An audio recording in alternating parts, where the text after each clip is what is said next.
first knew that PKD existed in our family when my grandfather got sick.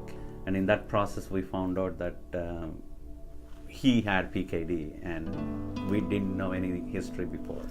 My father basically reached the end state kidney failure.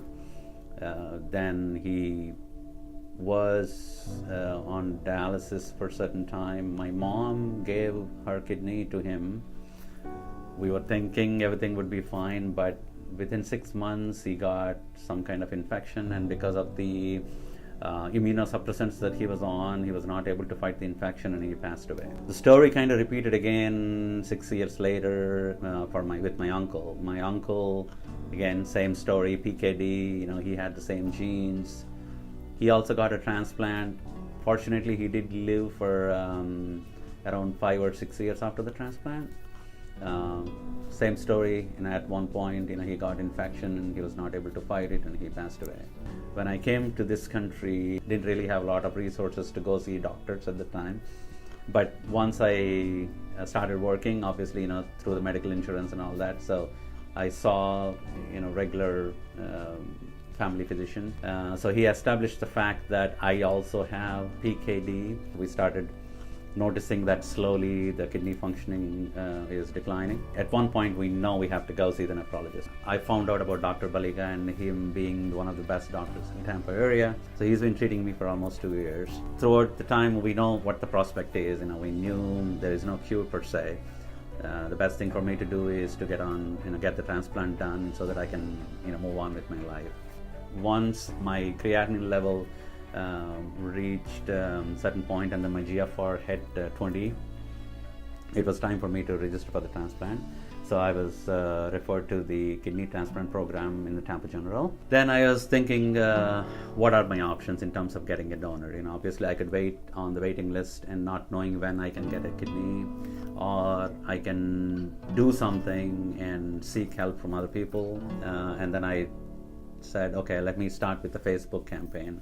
So I created a Facebook page and spread my story. I also paid Facebook to do some advertisement in different regions, different parts of the country. Then I ordered t-shirts with a message on the back. Another idea popped up in my head and I said, okay, since I drive my car every day on the rear windshield, I wrote the same message. I knew that people are seeing the message because sometimes people would message me saying that, hey, some people would say, hey, brother, God bless you. Some people would say, hope you get your kidney. Some people would say, I would like to help, but I have cancer, I can't help. So you get all kinds of responses, right? And one day what happened, somebody saw my car and the message and they took a picture and they forwarded it to the news channels locally in Tampa. Then the news anchors called me and then said, hey, we'd like to do a story on you. Would you be willing to interview? I said, okay, why not? That's what I'm trying to do, and I want to make sure that people see my message. People are connected to that, no doubt about it. But to take the step forward to really help, it's a lot of sacrifice. You cannot judge anybody. If somebody comes forward, that's great. If somebody doesn't come forward, I know there is a reason why they couldn't do it. The main challenge is because this is not a small ask. You're basically asking for life. And somebody parting with their kidney is not a sacrifice that you can put a value on. It has to come from heart, and you can't influence anybody, right? All you can do is hope that somebody would come forward. My wife obviously wanted to donate, so she went through the evaluation process.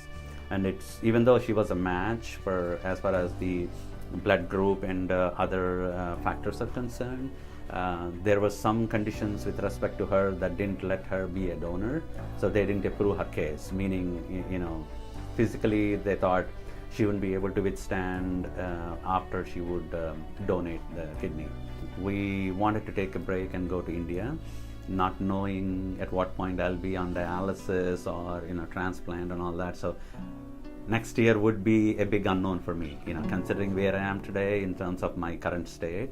So we said, okay, while I'm still feeling okay, let's go to India and see family and come back. So when I was in India, my colleague obviously had seen the story and heard about what I'm going through, and then he sent me a message saying that, hey Ramji, this is Brian, would like to help you out and let me know what I need to do. Then I was like, because I know him, right? So this is great. And so I texted him back the details. So he applied. So while I was in India, he did the initial blood test match and all that, and it matched. The first blood test match worked. He is my hope right now. So if Brian's candidacy works, my hope is, based on his convenience, would like to get transplanted sooner than later. He is, so far he's been very enthusiastic. He wants to help. So I'm hoping, I'm, crossing my fingers that, everything comes out good, and, if everything works out, maybe, before the end of the year, get the transplant done and don't even talk about dialysis and just move on with my life.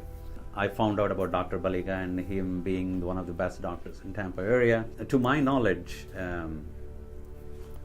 I thought he's very friendly. He knows that you have a condition that you need to deal with, but he doesn't really scare you with the prospect of what has to happen.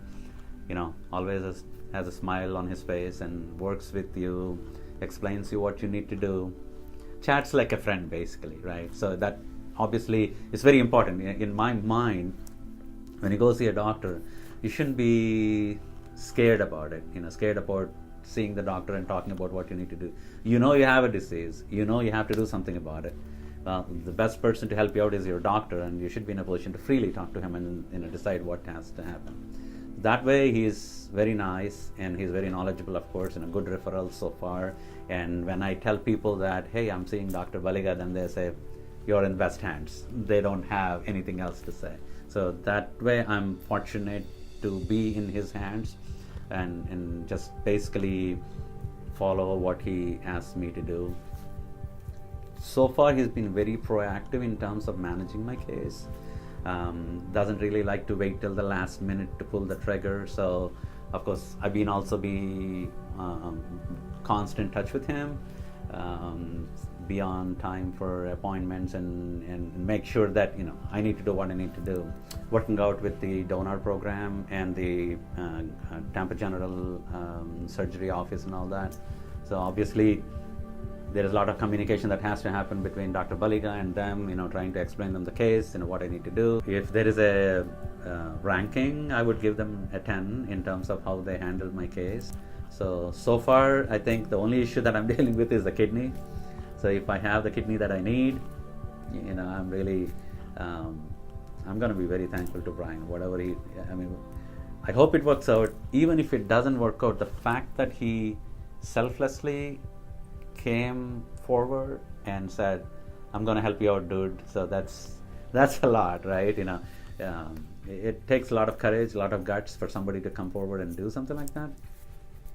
So let's see how things work out. So far, trying to keep a smile on my face.